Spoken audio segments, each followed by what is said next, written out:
पडलं.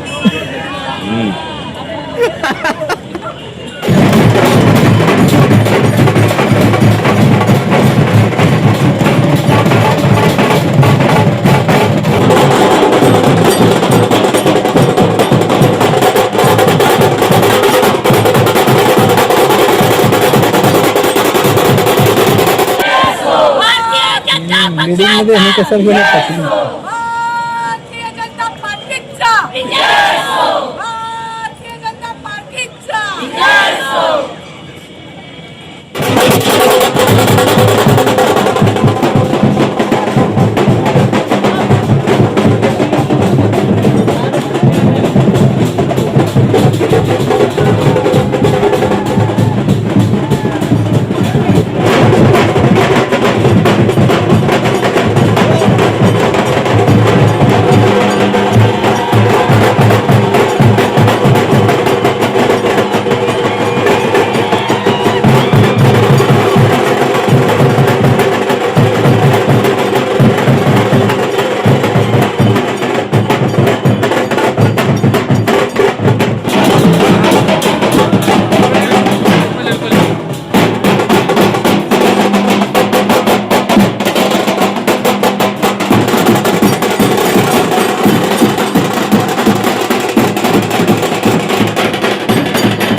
सोलापूरच्या जनतेनं त्यांच्या विकासाच्या राजकारणावर विश्वास ठेवला. जो शब्द त्यांनी सोलापूरच्या जनतेला दिला, विमानसेवा असेल, रेल्वे पाईपलाईन असेल, IT पार्क असेल, हे सगळं पूर्ण करण्याची क्षमता भारतीय जनता पक्षामध्ये आदरणीय देवेंद्र फडणवीस साहेबांच्या मध्ये आहे. हे शहरानं त्यांच्या पाठीशी उभं राहिलं. म्हणून मी पुन्हा एकदा देवेंद्रजींचं कौतुक करत असताना शहरातल्या जनतेचे आभार मानतो.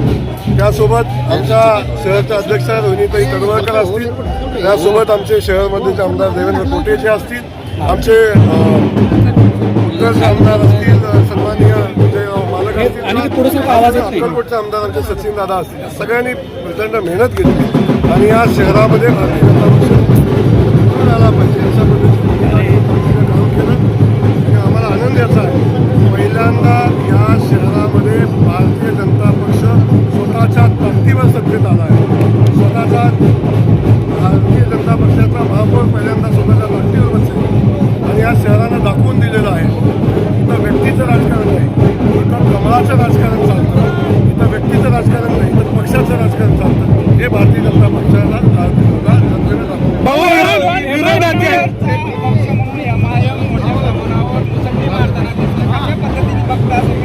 अरे मुसंडी काही नाही आहे, पुन्हा साफ झाला आहे. आता 4 ठिकाणी आपण बघितलं, MIMच्या 4 ठिकाणावर निवडून आलेलं आहे. ते अपेक्षितच होतं, याच्यापेक्षा वेगळं काही घडलं नाही. पण मला समोरच्या विरोधी पक्षाच्या जे उमेदवार होते किंवा नेते होते त्यांची कीव येते की MIM सारखा पक्ष विरोधी पक्षाचा म्हणून निवडून आला आणि समोरच्या बाकी सगळ्या विरोधी पक्षाचं पाणीपत झालेलं आहे. हे खऱ्या अर्थाने दुर्दैवी गोष्ट आहे. या निमित्तानं मी सांगेन एकदा विरोधक 2 आमदार दिसत नाही ना, सुभाष देशमुख आणि विजयकुमार देशमुख या जल्लोषामध्ये. आपण विजय देशमुख या विजयामध्ये आहेत. तुम्हाला माहिती आहे त्यांच्या घरी काय झालेलं, त्यांनी काय करावं त्या संदर्भात जास्त बोलण्याचं आवश्यक नाही. पण मी सांगेन की आज दुसरा दिवस आहे विजय साजरा करण्याचा. आज आजचा दिवस आहे सोलापूरच्या जनतेचा आभार मानण्याचा. आजचा दिवस आहे आदरणीय देवेंद्र फडणवीस साहेबांचं अभिनंदन करण्याचा. आणि तो आपण या गोष्टीवर चर्चा करण्यासाठी खूप दिवस आपल्याला काँग्रेसच्या आवाला सुद्धा शिल्लक राहिलेला नाही सोलापूर महानगरपालिका. कधी काँग्रेसची सत्ता सोलापूरात होती, कशा पद्धतीने शहराचा खासदार दिलीप शिंदे यांचं राजकारण आता असं झालं, राजकारणाचं असं झालेलं आहे. काल त्यांनी किंवा जेव्हा जेव्हा ते येतात स्टंटबाजी करतात, राजकीय नेतृत्वावर काहीतरी टीका कालही तेच केलं, पालकमंत्र्यांच्यावर टीका केली, पैसे स्वतः वाटतं म्हणून सांगितलं. आणि मुळातच या निवडणुकीमध्ये त्या दिल्लीतून निवडणूक करत होत्या. दिल्लीतून त्यांची प्रचारसभा सहभागपूर्ण निवडणुकीची चालू होती. आणि यातून ना उमेदवार कोण आहे माहिती आहे, ना उमेदवाराला काय पाहिजे माहिती आहे, ना शहराला काय पाहिजे, ना शहराच्या जनतेला काय पाहिजे हे त्यांना माहिती नाही. त्यामुळं अशा नेतृत्वाला शहरानं जिंकलेलं आहे. आणि एक जागा म्हणजे आता काय म्हणतात त्याच्यापेक्षा वेगळं काय असू शकत नाही. एवढं मोठं नुकसान फणीत